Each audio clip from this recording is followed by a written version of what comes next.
P T I اور اس کے allies کی جو پریزنٹ گورنمنٹ ہے اس کو یہ ورثے میں کیس ملا اور جس طرح اس کیس کو ڈیفینڈ کیا گیا.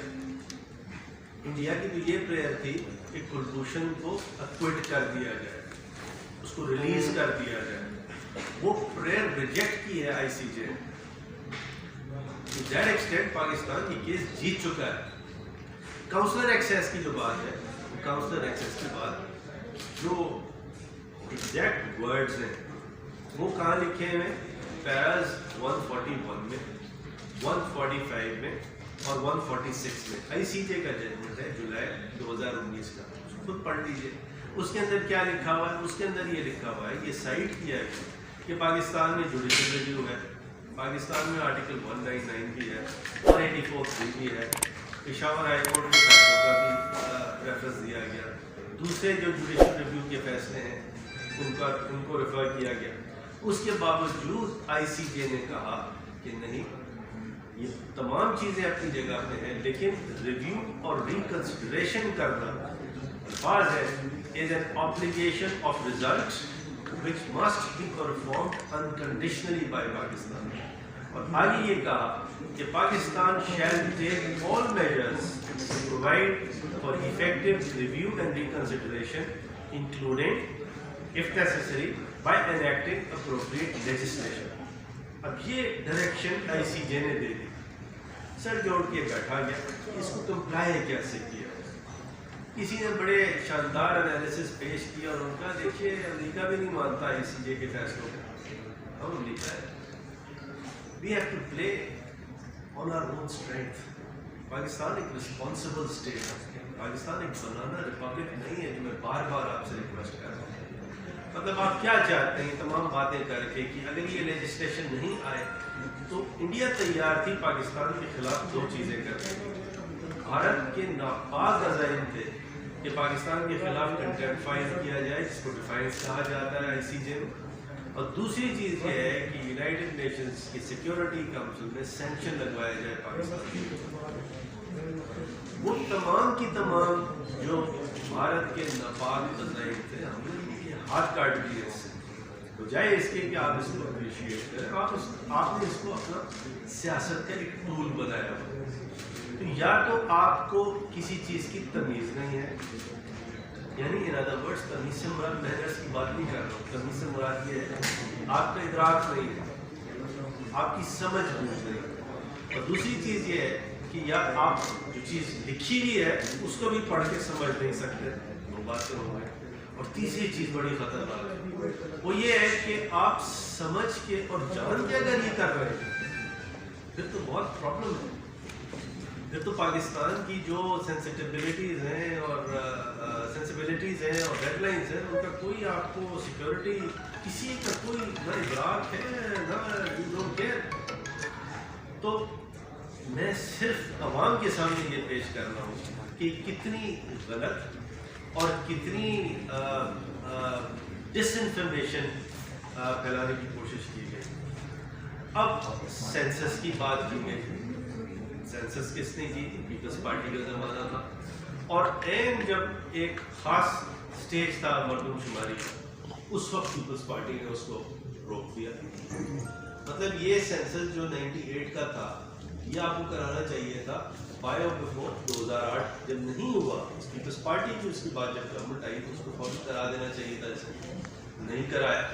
اور اس کے بعد جب یہ ایک رزلٹ آیا جس کو بڑی زور سے متحدہ قومی موومنٹ پاکستان نے ریجیکٹ بھی کیا, پٹیشن بھی فائل کی, اور یہ اس وقت کی جب گورنمنٹ تھی MLN کی, اس سے کہا کہ اچھا جی آپ ایسا کریں کہ 5% کا آپ ایک آڈٹ کرا دیں.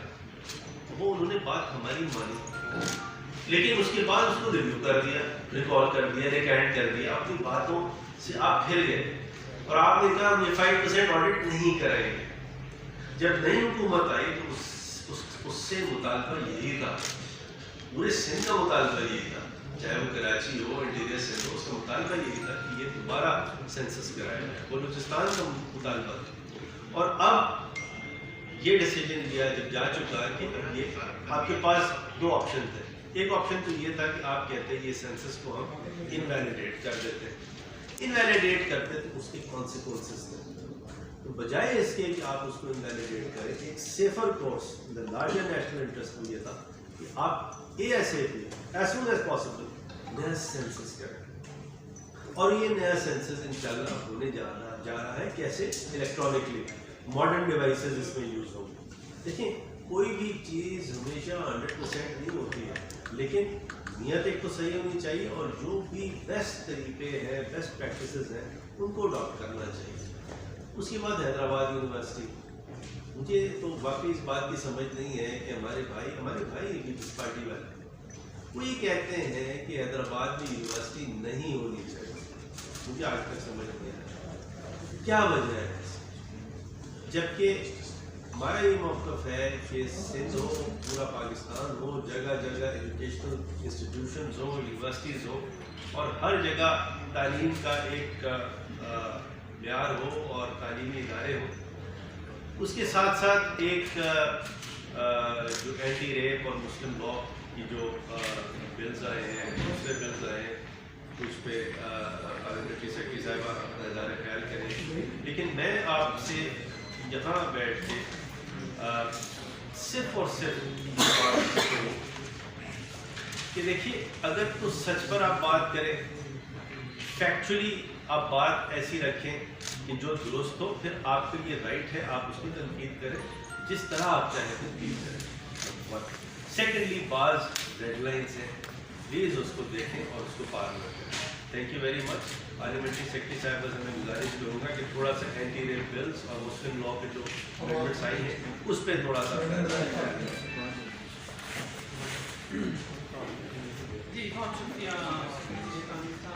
بسم اللہ الرحمن الرحیم. سب سے پہلے تو ہم پاکستان کی عوام کو مبارکباد پیش کرنا چاہتے ہیں کہ پاکستان تحریک انصاف کی حکومت نے وزیر اعظم عمران خان کی سربراہی میں اپنے اتحادیوں کے ساتھ مل کر پاکستان کے اندر تاریخی قانون سازی کی ہے. پاکستان تحریک انصاف نے اپنے منشور کے اہم جز کو آگے بڑھایا ہے. ہمارا پاکستان کی عوام کے ساتھ وعدہ تھا کہ ہم ایسی قانون سازی کریں گے اور ایسا نظام عدل جو ہے اس کی سنگ بنیاد رکھیں گے جس کے اندر عام آدمی کے جو حقوق ہیں ان کی پاسداری ہو. پاکستان کے آئین کے اندر جو بنیادی حقوق دیے گئے ہیں ہم نے ان کو آگے بڑھایا ہے. اپوزیشن کی مختلف رہنماؤں کو میسج دینا چاہتے ہیں کہ ناقدین کی جو باتیں تھیں اور جتنی قیاس آرائیاں تھیں وہ دم توڑ گئی. جس قسم کی چالیں آپ نے چلیں اور جو شطرنج کا کھیل آپ نے کھیلا اس کے اندر ہم نے آپ کو چیک میٹ کیا. ہم نے حکمت سے وزیر اعظم عمران خان کی سربراہی میں بہترین قانون سازی کی ہے. پاکستان کی عوام کو دکھایا ہے کہ حکمت سے اور اچھے عزائم کے ساتھ آپ کسی بھی چیلنج کا مقابلہ کر سکتے ہیں. اب میں اینٹی ریپ لاز کے اوپر بات کروں گی.